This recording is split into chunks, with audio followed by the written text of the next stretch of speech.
Welcome back, guys, to another episode on the G80. In this episode, we'll be covering the research and development for various products that we are manufacturing.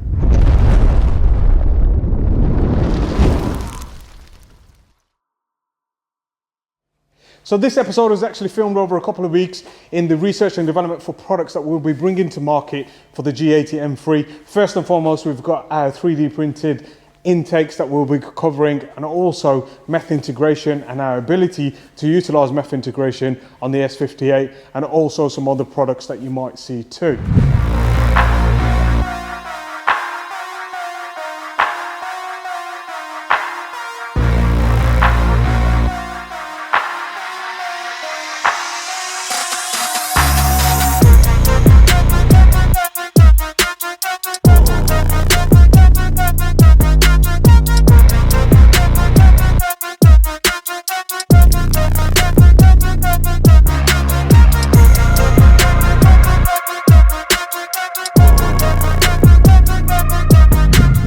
So as you're probably aware, NVM Engineered, which is our sister company, we design and develop products for a vast range of vehicles, and specifically we're going to cover the G80 today. First and foremost is printing out some way of getting METH integration onto the S58. If you haven't seen our previous video, you would have seen the boost pipe and the pipe work that goes into the intake manifold. So we're going to try and get some scan data from parts before we prototype. So yeah, let's get some stuff printed.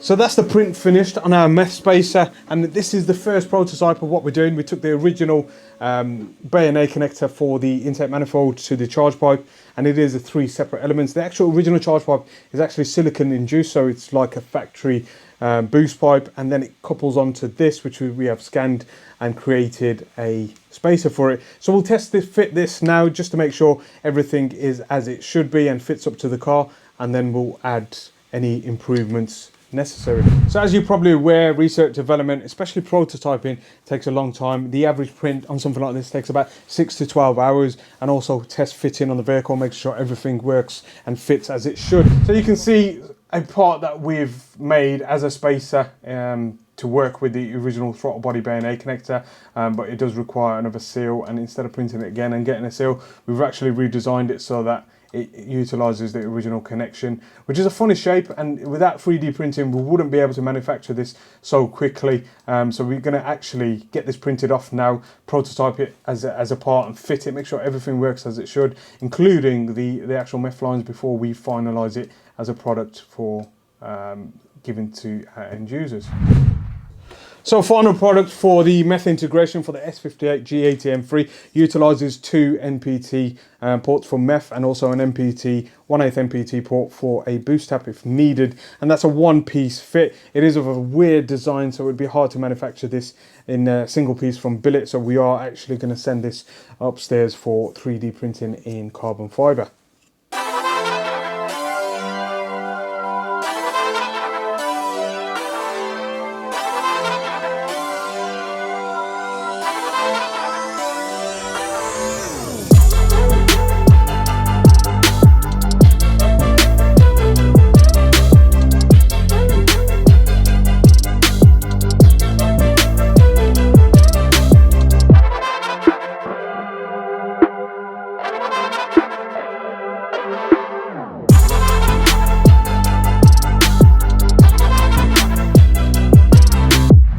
So final products ready for the METH integration. This is a carbon fiber reinforced filament, so it's 3D printed with carbon fiber pieces integrated in there. Again, it's about 1.5 times stronger than ABS plastic. We've also got the METH pump brackets that we are going to get produced as well. So let's get the METH installed with the new products and start testing.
So with the throttle body adapter fitted, we've actually fitted a METH kit as well. So that's our 1 gallon tank with our NVM stainless bracket, and utilising the Berger Motorsport FSP and solenoid and pump. We've actually manufactured our own bracket as well, so the pump can sit on, and we will be producing them and be on the online shop for purchase very soon. At the front of the car, we've got another bracket as well that we've fabricated for the actual solenoid of the METH.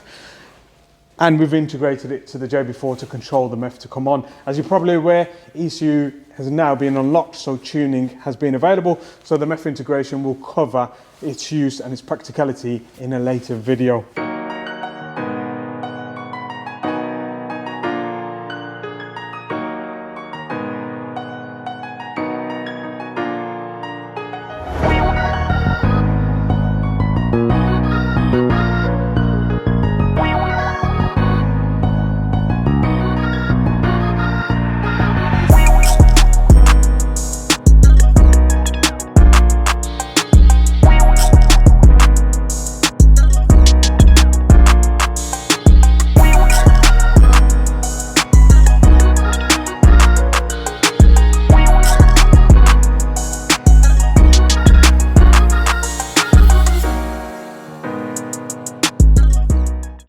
So development does take its toll when making parts for these cars, especially when we're prototyping and 3D printing.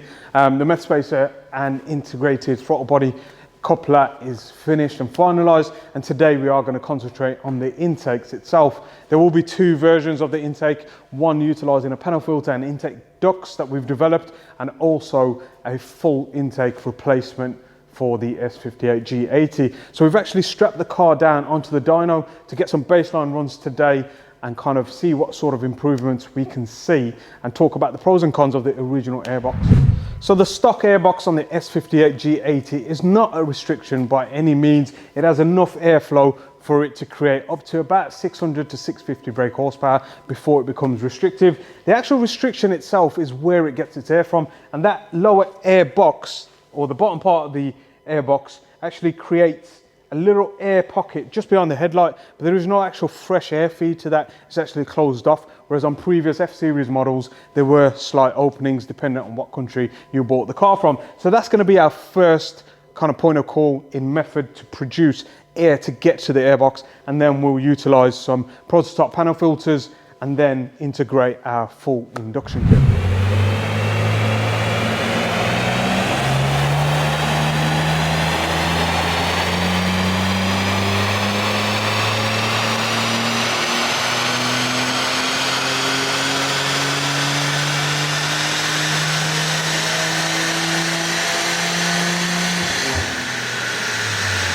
Car up to temperature, ran two back-to-back runs, and it's around 498 brake horsepower, 680 newton meters of torque. Hardly any difference between the two runs, but in data logging terms, throttle body deep close, and we'll go through that after anyway. So now we'll get the car off the dyno, fit the front air ducts that we've designed, put some prototype panel filters on there, see if we can actually gain anything on this stock boost level. Looking at this CFD data, you can see where the air is actually narrowed at the front, and there is no utilised point for air to get into the lower airbox. So this duct utilises the front air dam to gain an increase in air volume in the lower portion of the box. When we go to the full airbox, we will redesign the complete intake system all the way to the turbo and probably increase in diameter too.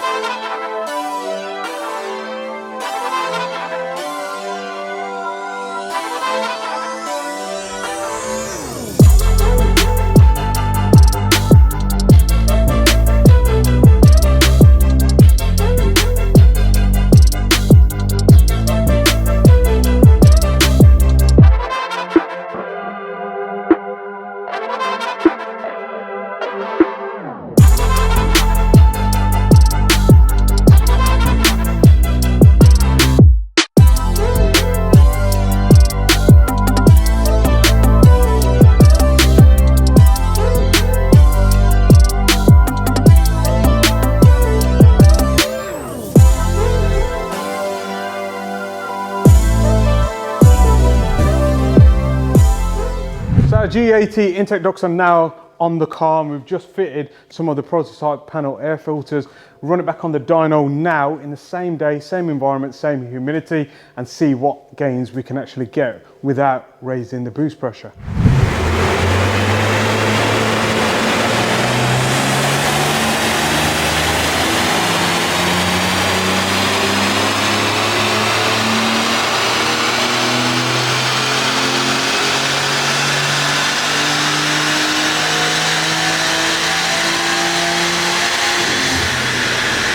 So final results with the end duct and panel filter run is 508 brake horsepower, 690 newton meters of torque. If you have a look at the data itself, it's actually run at a slightly higher ambient temperature of 25 degrees, but the air pressure is exactly the same, 1000 millibar, and there's about a 4-hour gap between installation.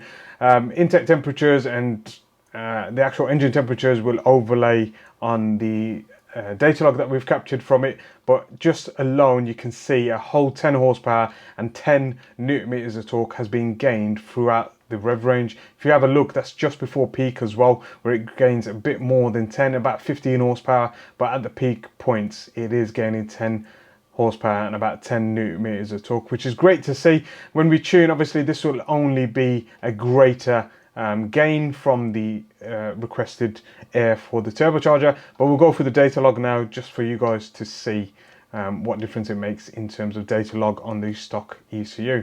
So just looking at the data log, ignition timing, boost and mass airflow model value, or filtered value as they call it, and you can see this is the stock pool with the stock airbox and stock intake itself.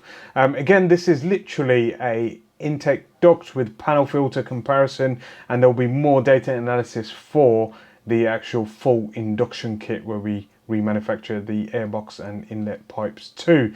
But you can see here the timing in the green line there follows it nicely to peak at about 12.5 degrees of timing at the top end, which is about typical for the G80 M3. And mass airflow, although it reduces here, kind of peaks at about 1480. So that peak itself will always be high up on the rev range. What we're looking for is where we've gained the actual airflow on a stock ECU setup. So don't forget, the ECU will always want to request the same amount of power, torque, etc., and it will close the throttle body accordingly to reduce it.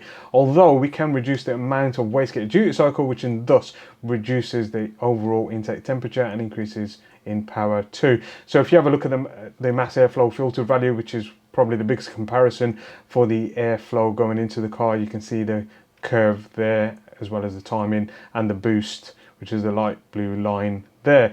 And in comparison, when we overlay with the intake duct and panel filter fitted,